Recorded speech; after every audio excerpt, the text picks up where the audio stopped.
형님, 제가 그냥 할게요. 어머, 동서. 그게 무슨 말이야. 내가 할게. 그날의 대화가 자꾸만 귓가에 맴돌았습니다. 뭔가 이상했습니다. 예진이의 목소리가 평소보다 한 톤 높았고 혜민이의 대답은 평소보다 더 작았습니다. 하지만 그때의 저는 몰랐습니다. 그 짧은 대화 속에 숨겨진 진실을, 제가 지난 3년간 얼마나 큰 착각 속에서 살아왔는지를. 서울 강남구 대치동에 사는 68 권희순 씨의 이야기입니다. 두 아들을 반듯하게 키워냈고 며느리 둘을 얻어 손주들까지 품에 안은 저는 스스로 복 많은 사람이라고 생각했습니다. 특히 큰 며느리 예진이가 들어온 이후로는 더욱 그랬습니다. 어머니, 목이 불편하시다고요? 제가 한의원 예약해드릴게요. 어머니, 이번 주말에 제가 미역국 끓여올게요. 생신은 아니지만 그냥 드시고 싶으실 것 같아서요. 예진이는 그런 며느리였습니다. 제 말 한마디 한마디를 기억했고 제가 말하기도 전에 먼저 알아서 챙겼습니다. 밝고 상냥한 목소리로 어머니를 부를 때면 제 가슴이 따뜻해지는 걸 느꼈습니다. 역시 첫인상이 중요해. 예진이를 처음 봤을 때부터 알았어. 이 애는 착한 애구나. 반면 둘째 며느리 혜민이는 달랐습니다. 처음 만난 날부터 혜민이는 무뚝뚝했습니다. 인사는 정확히 했지만 미소가 없었습니다. 제가 말을 걸면 네 혹은 알겠습니다. 같은 짧은 대답만 돌아왔습니다. 이 애는 좀 차갑네.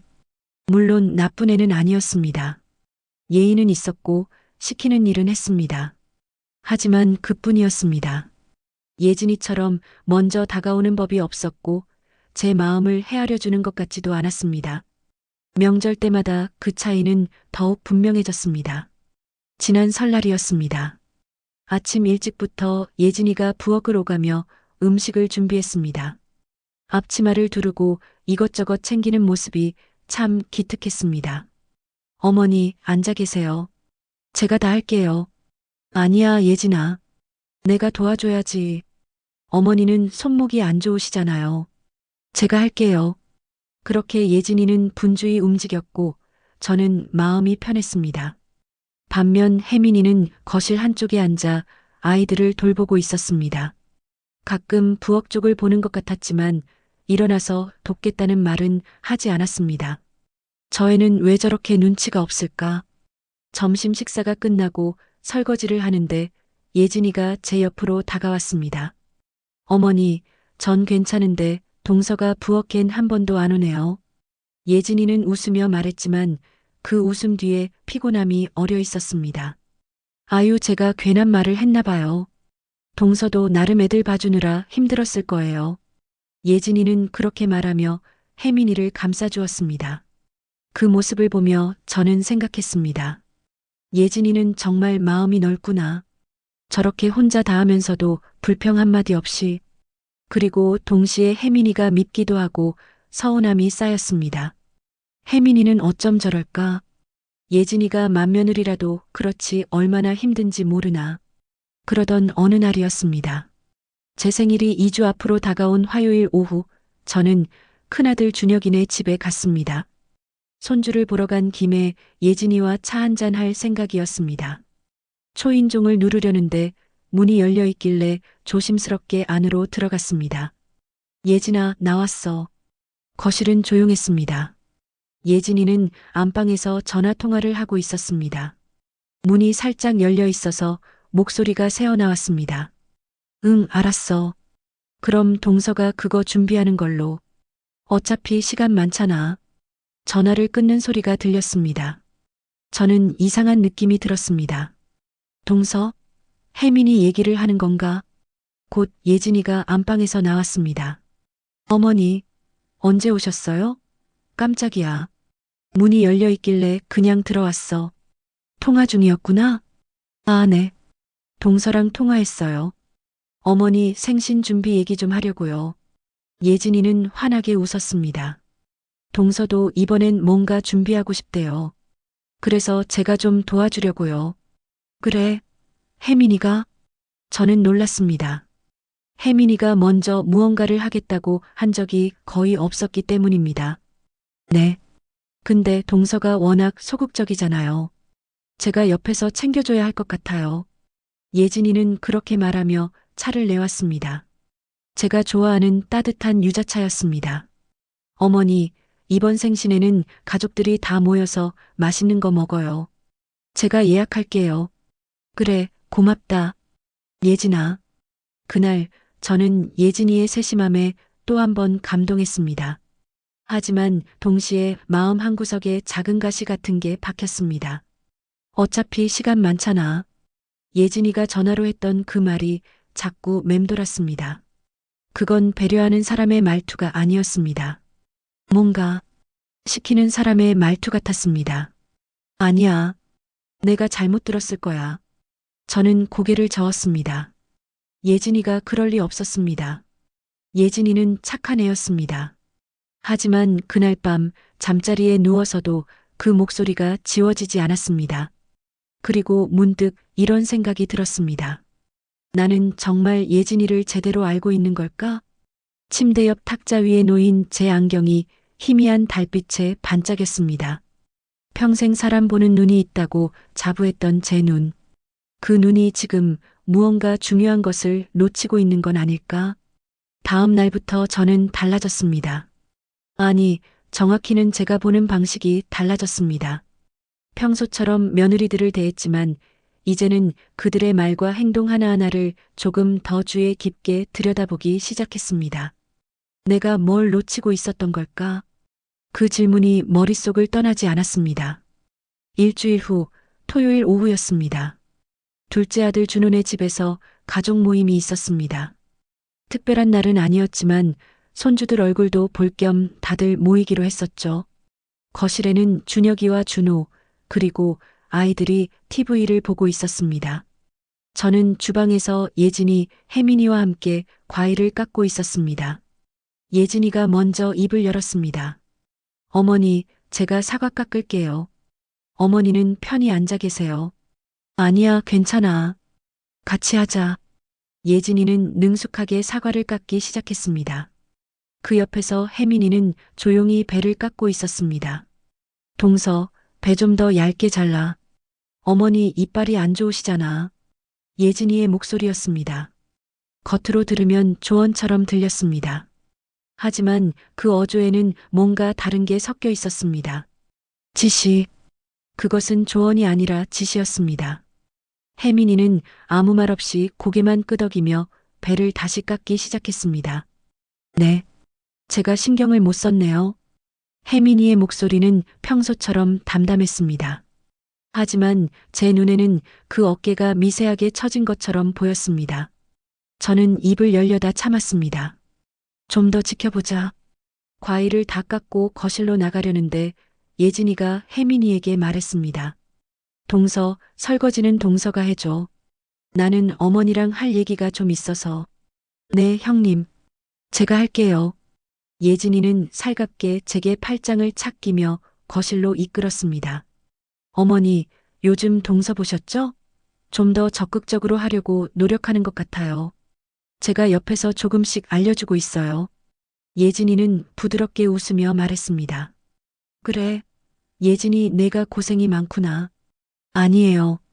하나밖에 없는 동서인데 제가 도와야죠. 표면적으로는 완벽한 말이었습니다. 하지만 이상했습니다. 혜민이가 노력을 해야 한다니. 혜민이가 뭘 못하고 있었다는 건가요? 관심을 갖고 보니 아까 부엌에서 본 혜민이는 조용히 그러나 성실하게 자기 몫을 하고 있었습니다. 예진이는 왜 자꾸 혜민이를 가르쳐야 할 대상처럼 말하는 걸까? 그때 부엌에서 설거지하는 혜민이의 뒷모습이 보였습니다. 혼자서 묵묵히 설거지를 하는 모습. 아무도 거들지 않았습니다. 예진이는 제 옆에 앉아 있었고 아들들은 TV에 빠져 있었습니다. 그 순간 지난 명절들이 스쳐 지나갔습니다. 설날에도 추석에도 예진이는 항상 보이는 곳에서 음식을 준비했습니다. 거실과 연결된 부엌, 제가 앉아 있는 식탁 근처에서. 반면 혜민이는 항상 보이지 않는 곳에서 일했습니다. 설거지, 쓰레기 정리, 뒷정리. 그래서 난 예진이만 열심히 하는 줄 알았던 거구나. 가슴이 덜컥 내려앉았습니다. 집으로 돌아오는 길, 저는 계속 생각했습니다. 예진이는 나쁜 애가 아니었습니다. 분명 저에게 잘해줬고 신경도 많이 써줬습니다. 하지만 혜민이에게는 달랐습니다. 혜민이를 대하는 예진이의 태도에는 미묘한 우월감 같은 게 배어 있었습니다. 동서에게 알려주고 있어요. 동서가 노력하고 있어요. 마치 혜민이가 부족한 사람이라는 전제가 깔려있는 말들이었습니다. 그리고 그 말들을 저는 아무 의심 없이 받아들였습니다. 혜민이가 소극적이구나. 혜민이는 눈치가 없구나. 저도 모르게 그렇게 생각하게 만들었던 것입니다. 그날 밤 저는 결심했습니다. 다가오는 제 생일 준비 과정을 처음부터 끝까지 잘 지켜보기로. 예진이가 전화로 했던 말. 어차피 시간 많잖아. 그 말의 의미를 확인하고 싶었습니다. 혜민이가 정말 소극적인 건지 아니면 제가 보지 못한 뭔가가 있는 건지 이번만큼은 제대로 봐야겠어. 탁자 위에 놓인 제 안경을 들어 렌즈를 닦았습니다. 오랜만에 제대로 보고 싶었습니다. 진짜 모습을. 생일이 일주일 앞으로 다가왔습니다. 예진이에게서 전화가 왔습니다. 어머니, 이번 생신은 제가 정말 특별하게 준비하고 싶어요. 어머니 좋아하시는 음식으로 예약할게요. 그래, 고맙구나. 근데 예진아, 혜민이도 뭔가 준비한다고 하지 않았니? 잠시 침묵이 흘렀습니다. 아, 네. 동서도 도와주고 있어요. 근데 어머니, 동서가 워낙 이런 쪽에 서툴러서요. 제가 옆에서 많이 챙겨줘야 해요. 그래. 네. 동서가 마음은 있는데 실행력이 좀 부족하달까요? 제가 하나하나 알려주고 있어요. 통화를 끊고 나서도 예진이의 말이 맴돌았습니다. 실행력이 부족하다. 그 말이 맞는 걸까요? 혜민이가 정말 그런 사람일까요? 이틀 후 저는 일부러 혜민이에게 전화를 걸었습니다. 혜민아, 나야. 어머니, 안녕하세요. 평소처럼 담담한 목소리였습니다. 생일 때문에 예진이가 바쁘다던데 너도 힘들지? 아니요, 괜찮아요. 뭐 준비하는 거 있니? 짧은 침묵이 흘렀습니다. 형님이 잘 준비하고 계세요. 저는 형님 도와드리고 있어요. 혜민이의 대답은 짧았습니다. 하지만 그 짧은 대답 속에서 저는 뭔가를 느꼈습니다. 체념. 그것은 체념의 목소리였습니다. 혜민아, 너도 하고 싶은 거 있으면 해. 괜찮아. 네, 어머니. 감사합니다. 전화를 끊고 나서 이상한 기분이 들었습니다. 혜민이는 왜 자기가 뭘 준비하고 있는지 말하지 않았을까요? 다음 날 저는 백화점에 갔습니다. 혜민이가 일하는 곳 근처였습니다. 혜민이는 작은 출판사에서 편집자로 일하고 있었죠. 우연을 가장해 근처 카페에서 시간을 보내고 있었습니다. 그때였습니다. 저 멀리서 혜민이가 보였습니다. 손에 큰 쇼핑백을 들고 있었습니다. 저는 재빨리 자리에서 일어나 혜민이를 따라갔습니다. 혜민이는 한 고급 선물 가게로 들어갔습니다. 그곳은 수입차와 건강식품을 파는 곳이었습니다. 제가 좋아하는 유기농 차를 파는 곳이기도 했죠. 유리창 너머로 혜민이가 보였습니다. 점원과 뭔가 진지하게 상담하고 있었습니다. 여러 차 세트를 보더니 가장 비싼 걸로 골랐습니다. 그리고 정성스럽게 포장을 부탁했습니다. 제 심장이 두근거렸습니다. 혜민이가 저걸 나한테 주려는 거구나. 가게를 나온 혜민이는 쇼핑백을 소중히 안고 걸었습니다. 저는 몸을 숨기며 혜민이를 지켜봤습니다. 그런데 혜민이가 간 곳은 집이 아니었습니다. 예진이네 집이었습니다. 혜민이가 예진이네 집 앞에서 초인종을 눌렀습니다. 저는 건물 모퉁이에 숨어 지켜봤습니다. 문이 열리고 예진이가 나왔습니다. 동서 왔어? 들어와. 두 사람이 집 안으로 들어갔습니다. 10분 정도 지났을까요? 예진이네 집 창문이 열려 있어서 목소리가 새어나왔습니다. 동서, 이거 포장 진짜 예쁘게 잘했네. 어머니 좋아하시겠다. 네, 형님. 어머니께서 유기농 차 좋아하신다고 해서요. 그래, 잘했어. 그럼 이거는 내가 생일날 전달할게. 네. 혜민이의 대답은 짧았습니다. 동서는 다른 것도 준비해. 뭐, 간단한 카드 같은 거. 어머니가 동서 정성도 느끼셔야 하잖아. 네, 형님. 그리고 동서, 생일 당일날 좀 일찍 와서 테이블 세팅 좀 해줘. 나는 음식점이랑 케이크 픽업하느라 바쁠 것 같거든. 알겠습니다, 형님. 제 손이 떨렸습니다. 이게 무슨, 혜민이가 정성껏 고른 선물을 예진이가 자기 이름으로 전달하겠다고? 더 황당한 건 혜민이가 아무 말도 하지 않는다는 거였습니다. 혜민이가 집에서 나왔습니다. 저는 얼른 몸을 숨겼습니다. 혜민이의 표정이 보였습니다. 텅 빈 손, 축 처진 어깨, 그리고 아무도 보지 않는다고 생각해서일까요? 혜민이는 짧게 한숨을 쉬었습니다. 그 한숨 소리가 제 가슴을 찔렀습니다. 혜민이는 천천히 걸어갔습니다. 저는 그 뒷모습을 멍하니 바라봤습니다.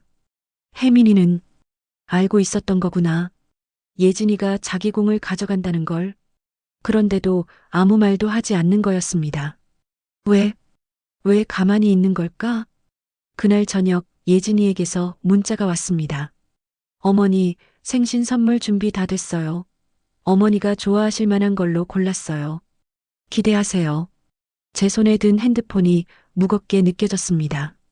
예진이가 고른 것도 산 것도 아니었습니다. 혜민이가 준비한 거였습니다. 그런데 예진이는 태연하게 자기가 준비했다고 말하고 있었습니다.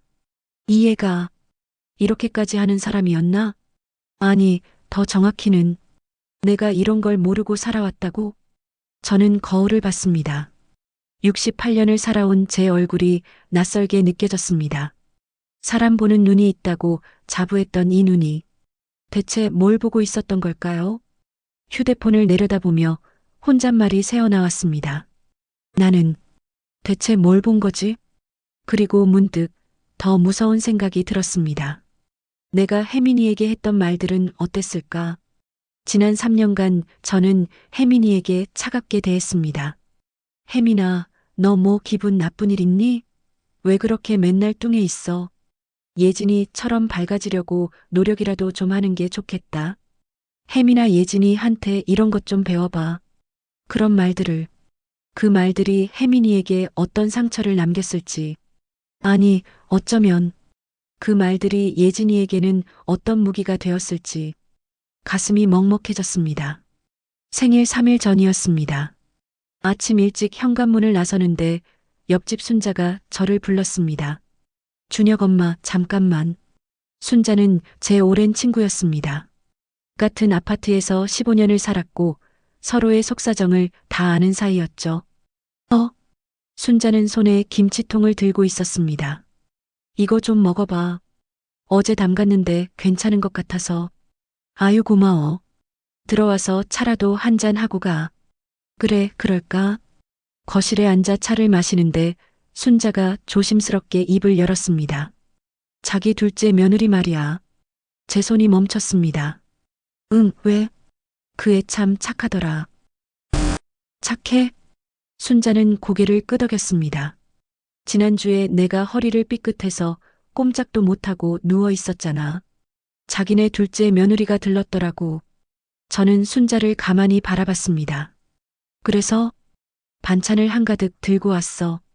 내가 깜짝 놀라서 어떻게 알았냐고 했더니 자기한테 들었다면서. 움직이기 힘들 텐데 식사 거르지 말라고 챙겨주고 갔어. 순자는 차를 한 모금 마시고 말을 이었습니다. 둘째 며느리가 그러더라고. 어머니 친구분이신데 제가 챙겨드려야죠. 그러면서 우리 애들 멀리 살아서 아프면 서러운데 그렇게 챙겨주니 그게 참 고맙더라고. 제 가슴이 뭉클했습니다. 그런 일이 있었어? 혜민이가 그런 면이 있는지 몰랐네. 근데 말이야. 자기가 맨날 둘째 며느리 무뚝뚝한 애 성의 없네 하고 정이 안 간다 그래서 그런 줄만 알았는데 나도 깜짝 놀랐어. 순자가 저를 빤히 쳐다봤습니다. 자기 둘째 며느리한테 좀 차갑게 대하는 거 아니야? 뭐? 아니, 내가 보기엔 그래. 지난번에 자기 집에 놀러 갔을 때 큰 며느리한테는 예진아, 예진아 하면서 친하게 대하는데 둘째 며느리한테는 좀 딱딱하더라고. 저는 할 말을 잃었습니다. 순자의 말이 맞았습니다. 그게 혜민이가 워낙 무뚝뚝해서 무뚝뚝한 게 나쁜 건 아니잖아. 내가 보니 그 애는 말은 없어도 마음은 따뜻한 애 같더라. 순자는 진지하게 말했습니다. 예진이도 좋은 애지. 밝고 상냥하고. 근데 사람을 볼 때는 말만 들으면 안 돼. 행동을 봐야지. 그 말이 제 가슴에 비수처럼 꽂혔습니다. 행동을 봐야지. 맞았습니다. 저는 예진이의 말만 듣고 있었습니다. 예진이가 어머니, 제가 준비했어요 라고 말하면 그대로 믿었습니다. 하지만 혜민이의 행동은 보지 못했습니다. 보이지 않는 곳에서 묵묵히 움직이는 혜민이를. 순자야, 고마워. 그 말이 맞아. 순자는 제 손을 꽉 잡았습니다. 혜민이한테 좀 더 잘해줘. 그 애 내가 생각하는 것보다 훨씬 더 괜찮은 애야. 순자가 간 뒤 저는 한동안 멍하니 앉아 있었습니다. 혜민이가 순자에게 반찬을 갖다 줬다는 것. 퇴근 후 피곤했을 텐데 제 친구까지 챙겼다니. 혜민이는 나를 생각해서 그런 거구나. 순자는 제가 의지하는 오랜 친구입니다. 혜민이도 그걸 알고 있었겠죠. 그래서 더 신경 쓴 거겠죠. 시어머니의 친구니까. 근데 저는 몰랐습니다. 혜민이가 그런 일을 했다는 것조차. 혜민이는 그런 걸 생색내는 애가 아니었어요. 그날 오후 저는 혜민이에게 전화를 걸었습니다. 혜민아, 네 어머니. 순자 이모 아프다고 반찬 갖다 줬다며? 전화 저편에서 잠시 침묵이 흘렀습니다. 아, 네. 그냥 지나가는 길에요. 지나가는 길에 반찬을 만들어? 그게 원래 만들어둔 거였어요. 그냥 나눠드린 거예요. 혜민이는 자기가 한 일을 축소했습니다. 마치 아무것도 아닌 일처럼. 고마워. 순자 이모가 되게 좋아하고 고마워했어. 아니에요. 당연한 거예요. 혜민아. 네, 어머니.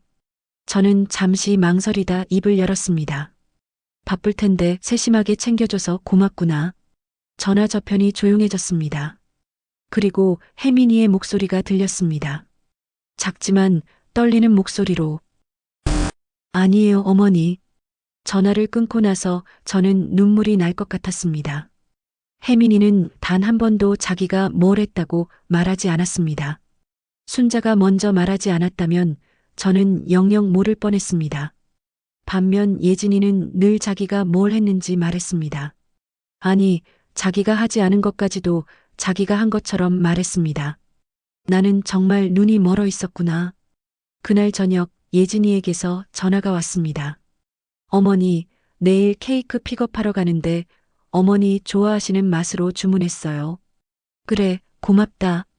그리고요, 어머니. 내일 일찍 오셔서 가족들이랑 사진 좀 찍어요. 제가 포토존도 좀 꾸밀게요. 알았어. 예진이의 목소리는 여전히 밝고 다정했습니다. 하지만 이제 저는 알았습니다. 그 밝은 목소리 뒤에 숨겨진 것을. 예진아, 혜민이도 많이 준비했지? 네. 아, 네. 동서도 나름 열심히 도와주고 있어요. 나름? 아, 그게 아니라. 동서도 열심히 하고 있어요. 예진이의 목소리에 미세한 균열이 생겼습니다. 저는 더 이상 말하지 않았습니다. 그래, 내일 보자. 네, 어머니. 내일 뵐게요. 전화를 끊고 저는 창밖을 바라봤습니다. 해가 지고 있었습니다. 내일은 제대로 봐야지. 생일날. 모든 것이 드러날 그날. 저는 이번엔 놓치지 않을 겁니다. 진실을. 생일날 아침이었습니다. 평소보다 일찍 눈이 떠졌습니다. 창밖으로 햇살이 따스하게 들어왔지만 제 마음은 복잡했습니다. 오늘 모든 게 보이겠지. 오후 2시 예진이가 예약한 레스토랑에 도착했습니다. 이미 예진이가 와 있었습니다. 테이블 위에 풍선과 꽃으로 장식을 하고 있었습니다. 어머니, 생신 축하드려요. 예진이가 환하게 웃으며 저를 안았습니다. 고맙다, 예진아. 이렇게까지 안 해도 되는데. 당연히 해야죠. 어머니 생신인데요. 그때 혜민이가 들어왔습니다. 손에 큰 가방을 들고 있었습니다. 어머니 생신 축하드립니다. 그래, 혜민아. 고맙다. 혜민이는 조용히 고개를 숙여 인사했습니다. 예진이가 혜민이에게 다가갔습니다. 동서 왔어? 가방 좀 줘봐. 내가 정리할게. 아, 네. 형님. 혜민이가 가방을 건넸습니다. 예진이는 가방을 받아 테이블 밑에 두었습니다. 동서, 테이블 세팅 좀 도와줘. 저기 접시들 좀 정리하고. 네, 형님. 혜민이는 묵묵히 움직였습니다. 저는 그 모습을 지켜봤습니다. 30분 후 아들들과 손주들이 도착했습니다. 어머니 생신 축하드려요. 준혁이와 준호가 번갈아 인사했습니다. 가족들이 다 모이자 예진이가 말했습니다.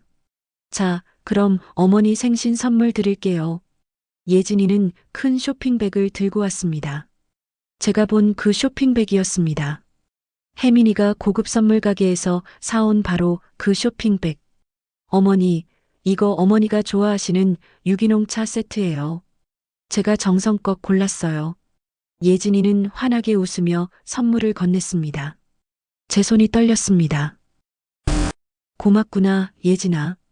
포장도 예쁘게 해달라고 했어요. 어머니한테 드리는 거니까요. 가족들이 박수를 쳤습니다.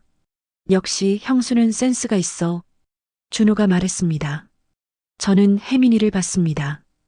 혜민이는 아무 표정 없이 앉아 있었습니다. 그 얼굴에서 저는 봤습니다. 체념을, 그리고 익숙함을. 이게 처음이 아니구나. 식사가 시작되고 예진이가 말했습니다. 어머니, 오늘 메뉴도 제가 다 골랐어요. 어머니 좋아하시는 음식으로만요. 그래, 잘 먹을게. 그리고요, 케이크도 어머니가 좋아하시는 생크림 케이크로 주문했어요. 초콜릿은 안 좋아하시잖아요. 예진이는 자기가 얼마나 세심하게 준비했는지 하나하나 설명했습니다. 가족들은 감탄했습니다. 예진이가 정말 효부네. 친척 언니가 말했습니다. 그때였습니다. 화장실을 가려고 일어나는데 혜민이 가방이 의자 옆에 있는 게 보였습니다. 아까 예진이가 테이블 밑에 뒀던 바로 그 가방. 지퍼가 살짝 열려 있었습니다. 호기심이 일었습니다. 저는 슬쩍 가방 안을 들여다봤습니다. 그 안에는 작은 수첩이 보였습니다. 화장실에 가는 척하며 저는 그 수첩을 꺼냈습니다. 손이 떨렸습니다. 수첩을 펼쳤습니다. 첫 페이지, 어머니 생신 준비. 혜민이의 단정한 글씨였습니다.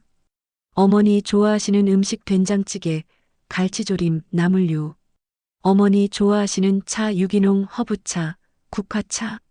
어머니 좋아하시는 꽃백합 노란색. 케이크 생크림 초콜릿 X. 레스토랑 조용하고 한적한 곳, 창가 자리. 모든 것이 적혀 있었습니다. 제가 좋아하는 것들, 세세한 것까지. 다음 페이지를 넘겼습니다. 9월 5일 선물 알아보기 유기농 차 세트. 9월 8일 백화점 방문, 차 세트 구매 완료. 9월 10일 형님께 전달. 9월 12일 레스토랑 알아보기. 9월 13일 형님과 상해 형님이 예약 진행. 9월 15일 장식용 풍선, 꽃 구매. 9월 16일 형님께 전달. 제 눈에서 눈물이 흘렀습니다. 모든 것이 혜민이가 준비한 거였습니다. 선물도, 레스토랑 정보도, 장식도 혜민이가 알아보고 사고 준비했습니다. 그런데 예진이는 마치 자기가 다 한 것처럼 말했습니다. 더 충격적인 건 마지막 페이지였습니다. 형님, 어머니께서 좋아하실 만한 것들 알아봤어요. 제가 준비한 거지만 형님이 전달해 주시면 더 좋으실 것 같아요. 어머니는 형님을 더 편하게 생각하시니까요. 저는 괜찮아요. 어머니만 행복하시면 돼요. 가슴이 무너져 내렸습니다. 혜민이는 알고 있었습니다. 제가 예진이를 더 좋아한다는 것을. 그래서 스스로 물러났습니다. 자기 공을 예진이에게 넘겼습니다. 저를 행복하게 하기 위해서 화장실 거울 앞에 서서 저는 눈물을 닦았습니다. 내가 이런 일을 만들었구나. 혜민이는 나쁜 며느리가 아니었습니다. 오히려 너무 착했습니다. 시어머니가 행복하기만을 바라는, 자기 희생도 마다하지 않는 그런 며느리였습니다. 그런데 저는 그걸 몰랐습니다. 아니, 보려고 하지 않았습니다. 예진이의 밝은 미소에 가려서, 예진이의 다정한 말에 속아서 자리로 돌아왔을 때 케이크가 나오고 있었습니다. 할머니, 촛불 불어요. 손주들이 노래를 불렀습니다. 저는 촛불을 불었습니다. 그리고 눈을 감고 소원을 빌었습니다. 제발, 제가 이 잘못을 바로잡을 수 있게 해주세요. 눈을 뜨니 가족들이 웃고 있었습니다. 예진이도 웃고 있었습니다. 혜민이도 작게 미소 짓고 있었습니다. 그 미소가 너무 슬퍼 보였습니다. 집으로 돌아오는 차 안에서 저는 혼잣말을 했습니다. 이제는 제대로 봐야 해. 선입견이라는 안경을 벗어야 했습니다. 겉모습이 아닌 진짜 마음을 봐야 했습니다. 예진이가 나쁜 사람이라고 단정할 수는 없었습니다. 하지만 분명한 건 예진이는 혜민이의 공을 가로채고 있었습니다.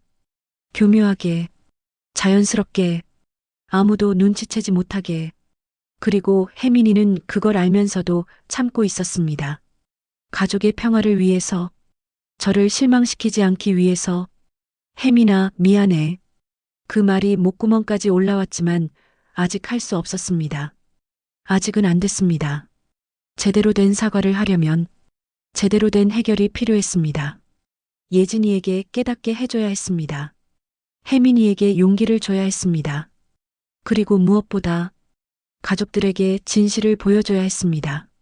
상처 주지 않고, 화합을 깨지 않고, 그러기 위해서는 지혜가 필요했습니다. 그날 밤 저는 오랜 시간 생각했습니다.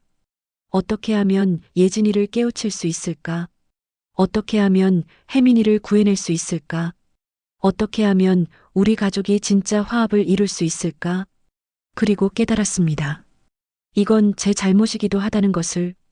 제가 예진이에게만 호의를 보였기 때문에 예진이는 더욱 그렇게 행동하게 된 것입니다. 제가 혜민이를 차갑게 대했기 때문에 혜민이는 더욱 물러나게 된 것입니다. 내가 바로 잡아야 해.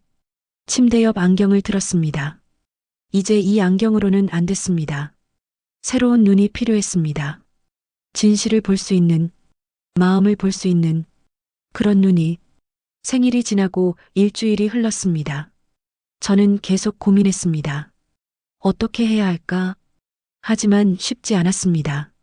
며칠 후 저는 예진이에게 전화를 걸었습니다. 예진아, 나 좀 보자.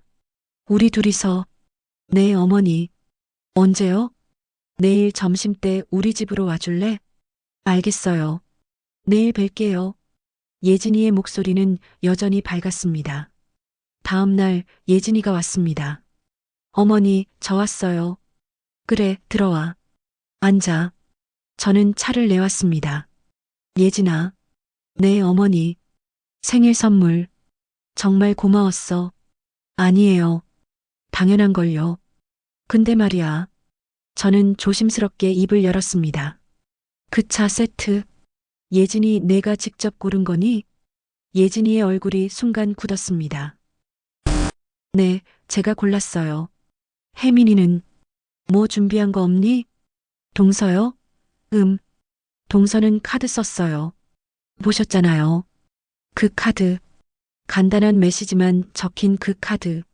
어머니, 생신 축하드립니다. 마이너스 혜민 올림. 예진이가 혜민이에게 시킨 바로 그 카드. 예진아, 나한테 솔직하게 말해줘. 어머니, 혜민이가 준비한 거 예진이 내가 나한테 준 거 아니니? 예진이의 얼굴이 하얗게 변했습니다. 어머니, 그게 아니라, 아니면 말고. 저는 더 이상 묻지 않았습니다. 예진이는 당황한 표정으로 차를 마셨습니다. 어머니, 오해예요. 저는 그냥. 오해가 아니야, 예진아. 제 목소리가 조금 떨렸습니다. 내가 봤어. 혜민이가 선물 사는 거, 그리고 예진이 내한테 가져다 주는 거. 예진이의 눈이 커졌습니다. 어머니, 왜 그랬어? 왜 혜민이가 준비한 걸 내가 한 것처럼 말했니? 예진이는 할 말을 잃었습니다. 그리고 잠시 후 작은 목소리로 말했습니다. 어머니가 저를 더 좋아하시니까요. 제 가슴이 철렁 내려앉았습니다. 뭐? 어머니는 저를 더 편하게 생각하시잖아요. 동서보다. 그래서 제가 드리면 어머니가 더 기뻐하실 것 같았어요. 예진이의 목소리에는 정당화가 섞여 있었습니다. 그건 이유가 안 돼, 예진아. 하지만 어머니, 저도 열심히 했어요. 동서 챙기고 어머니 모시고 저도 노력했단 말이에요. 그래, 예진이도 노력했지. 하지만 그게 혜민이 것을 가져가도 되는 이유는 안 돼. 예진이는 고개를 숙였습니다. 저는 깊은 한숨을 쉬었습니다. 예진아, 나도 잘못했어. 어머니, 내가 너만 좋아하는 티를 냈으니까. 그래서 네가 이렇게 된 거야. 내 책임도 있어. 예진이가 저를 올려다봤습니다. 하지만 예진아, 이건 바로 잡아야 해. 혜민이한테도 미안하고 가족들한테도 진실을 말해야 해. 어머니, 예진이의 눈에 눈물이 고였습니다. 제가 어떻게 해야 해요? 이제 와서 다 말하면 가족들이 저를 어떻게 생각하겠어요? 저도 여태 모든 걸 동서한테 맡긴 건 아니에요. 제가 어머님 챙겨드리는 거 아시잖아요. 내가 애쓴 거 알아. 그래도 잘못을 바로잡는 게 먼저야. 하지만 어머니, 저는 예진이는 울기 시작했습니다. 저도 가슴이 아팠습니다. 예진이도 나쁜 애는 아니었습니다. 그냥 잘 보이고 싶었던 거였습니다. 사랑받고 싶었던 거였습니다. 하지만 방법이 잘못됐습니다. 예진이가 간 후 저는 혼자 남았습니다. 막막했습니다. 예진이는 인정하지 않으려 했습니다. 아니, 인정은 했지만 바로잡을 용기가 없었습니다. 어떻게 해야 하지? 며칠이 지났습니다. 저는 잠을 이룰 수 없었습니다. 가족 모임을 열어서 다 말해야 하나? 아니면 조용히 예진이와 혜민이만 불러서 해결해야 하나? 하지만 어떤 방법을 선택해도 누군가는 상처받을 것 같았습니다. 예진이도 혜민이도 아들들도 내가 이걸 제대로 할 수 있을까? 두려웠습니다. 이런 일은 처음이었습니다. 일주일이 더 지났습니다. 저는 여전히 답을 찾지 못했습니다. 그러던 어느 날 혜민이에게서 전화가 왔습니다. 어머니, 제가 잠깐 뵈러 가도 될까요? 그래, 언제든지 와. 1시간 후 혜민이가 왔습니다. 평소보다 얼굴이 어두워 보였습니다. 어머니, 그래, 혜민아. 무슨 일이니? 혜민이는 잠시 망설이다 입을 열었습니다. 어머니, 제가 형님한테 미안한 게 있어요. 응? 제가 형님을 힘들게 한 것 같아요. 제가 소극적이고 눈치가 없어서 형님이 다 떠안으시잖아요. 제 가슴이 답답해졌습니다. 혜민아, 그게 무슨... 어머니께서도 저한테 여지껏 실망하셨죠? 제가 형님처럼 못해서... 혜민아, 아니야. 괜찮아요, 어머니. 저도 알아요. 제가 부족하다는 거. 혜민이는 슬픈 미소를 지었습니다. 그래서 제가 앞으로 더 노력할게요. 형님한테 짐이 안 되게. 저는 혜민이의 손을 꽉 잡았습니다. 혜민아, 너는 부족하지 않아. 전혀. 어머니, 오히려 너무 잘하고 있어. 내가 몰랐을 뿐이야. 혜민이의 눈이 흔들렸습니다. 혜민아, 내가 할 말이 있어. 저는 깊은 숨을 들이쉬었습니다. 이제 더 이상 미룰 수 없었습니다. 혜민이가 이렇게 자책하는 걸 보고만 있을 수 없었습니다. 나, 다 알고 있어. 네, 내가 준비한 거, 선물도 레스토랑 정보도 다 너였다는 거.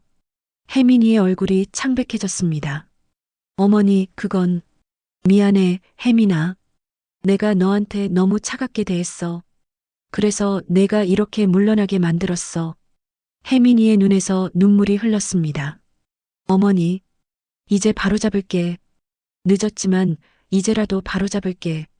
그날 저는 결심했습니다. 더 이상 미룰 수 없었습니다.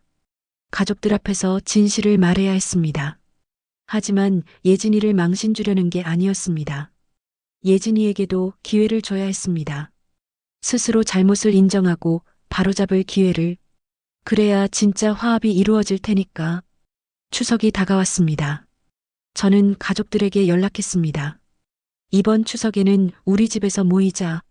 내가 준비할게. 어머니, 괜찮으세요? 제가 할게요. 예진이가 말했습니다.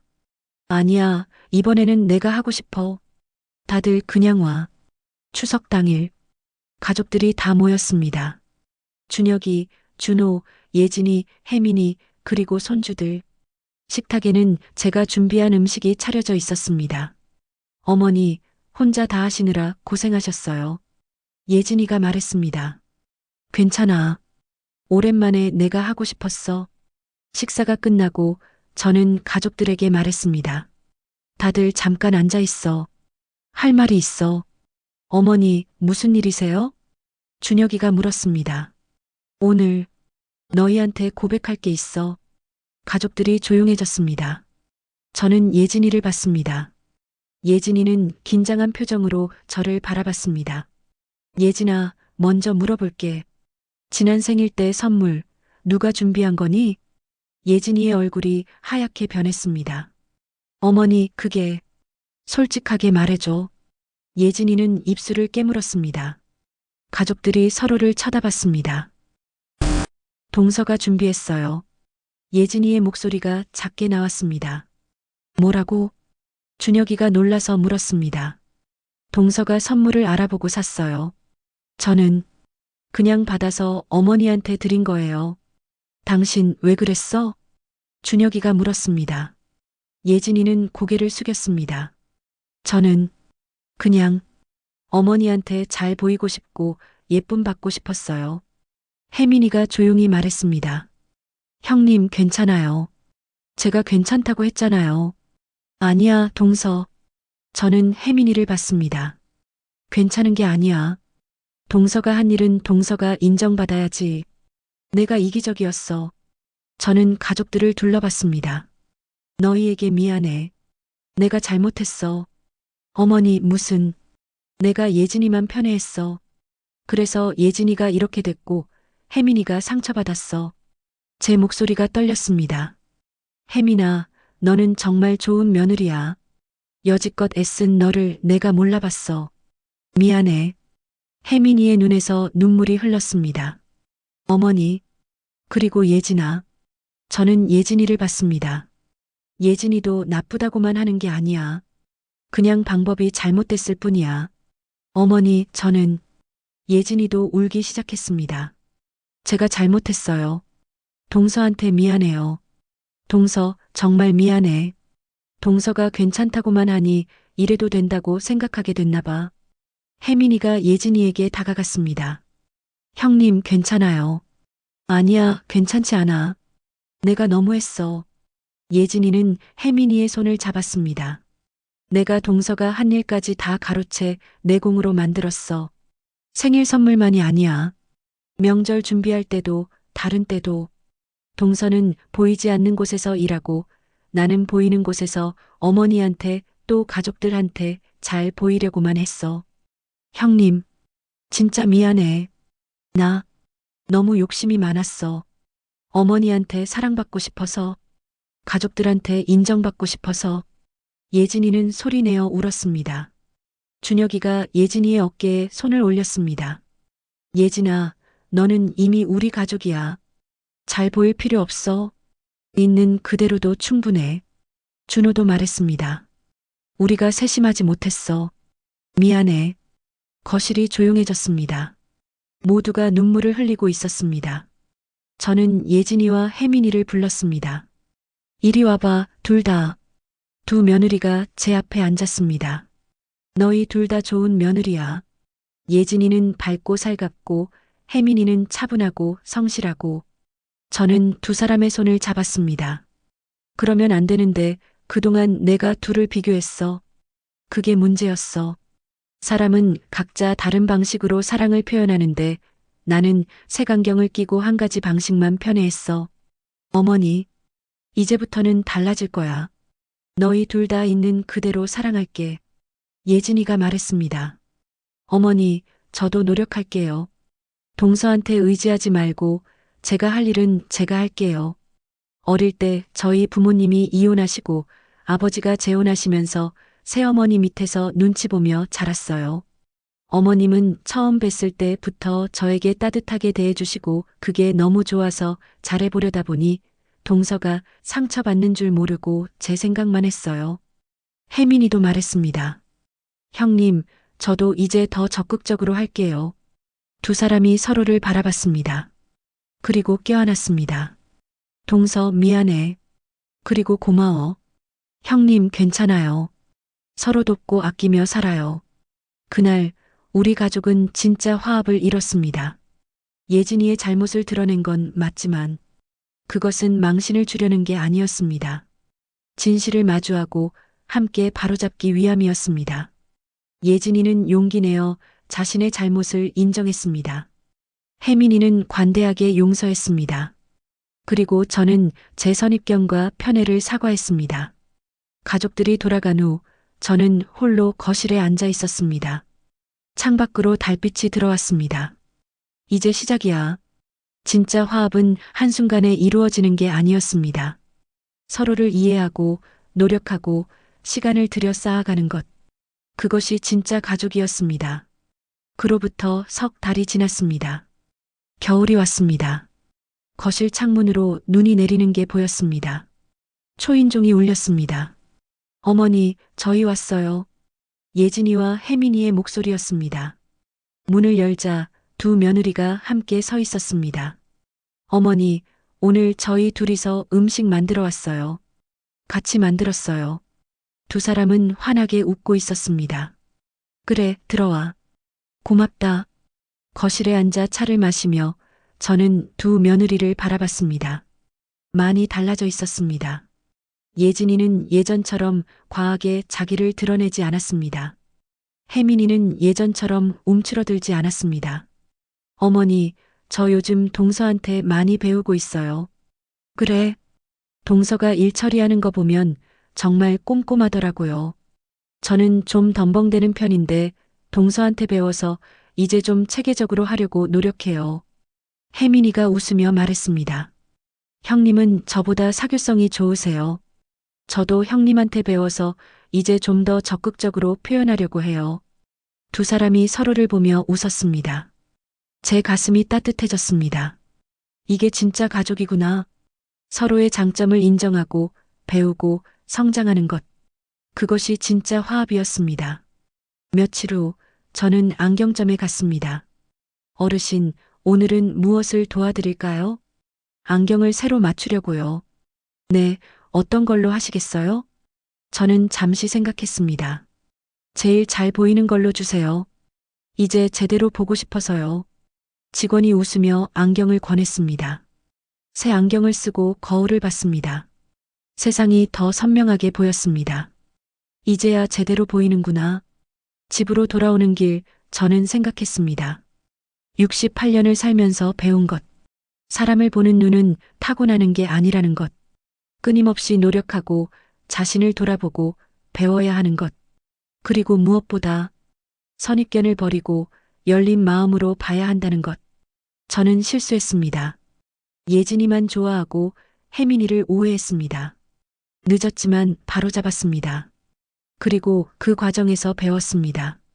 진짜 화합은 누군가를 벌주는 게 아니라 함께 잘못을 인정하고 용서하고 다시 시작하는 것이라는 걸. 그날 저녁 온 가족이 모였습니다. 식탁에는 예진이와 혜민이가 함께 만든 음식이 차려져 있었습니다. 어머니, 맛있게 드세요.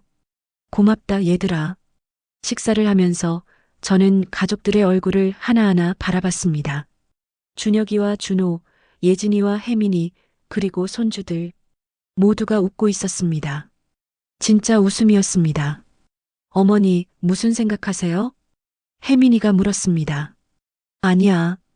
그냥 너희들이 예뻐서. 어머니도 예쁘세요. 예진이가 말했습니다. 특히 그 새 안경, 어머니한테 잘 어울려요. 저는 안경을 만지며 웃었습니다. 그치? 이제 잘 보여. 뭐가요? 모든 게, 너희들이 세상이. 밤이 깊었습니다. 가족들이 돌아가고 저는 홀로 창가에 앉았습니다. 밖에는 여전히 눈이 내리고 있었습니다. 하얗고 깨끗한 눈. 마치 새로 시작하는 것 같았습니다. 탁자 위에는 예전에 쓰던 낡은 안경이 놓여 있었습니다. 저는 그 안경을 집어들었습니다. 그리고 서랍 깊숙이 넣었습니다. 이제 이 안경은 필요 없어. 선입견이라는 안경. 겉모습만 보는 안경. 이제는 필요 없었습니다. 새 안경으로 보는 세상은 더 넓고, 더 깊고, 더 따뜻했습니다. 나는 이제 안다. 사람을 보는 눈은 타고나는 게 아니라 배우는 것이라는 걸. 그리고 진짜 가족은 완벽해서가 아니라 함께 잘못을 인정하고 서로 보듬어주고 다시 시작할 수 있어서 가족이라는 걸. 권희순의 이야기 어떠셨나요? 때로는 우리도 겉모습만 보고 사람을 판단할 때가 있습니다. 휘순 씨처럼 늦었지만 용기 내어 잘못을 바로잡고 진짜 화합을 이뤄낸 모습이 참 아름답지 않나요? 여러분도 비슷한 경험이 있으신가요? 혹시 오해했던 사람이 있다면 이제라도 그 오해를 풀어보시는 건 어떨까요? 휘순 씨의 새로운 시작을 응원해 주시고 여러분의 소중한 이야기도 댓글로 나눠주세요. 우리 모두 선입견이 아닌 진심으로 서로를 바라볼 수 있기를 바랍니다. 황혼의 사랑 아픔 대신 짜릿한 복수 황로베사